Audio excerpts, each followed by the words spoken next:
Welcome guys to SKY-CAD Technology. On today's tutorial, I'll be guiding you guys on how to add and delete relation. So let's get started.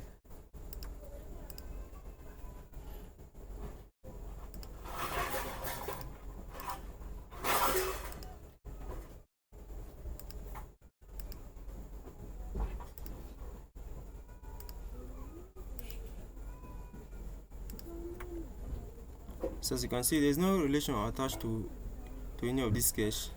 So I'll simply click on this drop down. I click on add relation. Let me uncheck this. I click on this line and I click on this circle.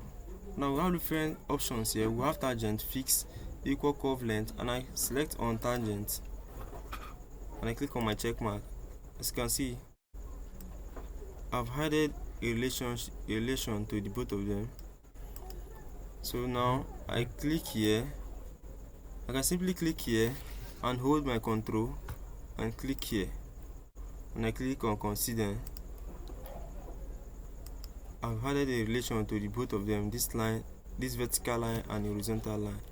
Now let me delete the relation attached to these two here. Now I click on this tangent, I click on it and I click on delete. As you can see, there is no relation attached to the both of them again. So that's how to delete and add relation. So thank you guys for watching. Please like, share, subscribe. Thank you.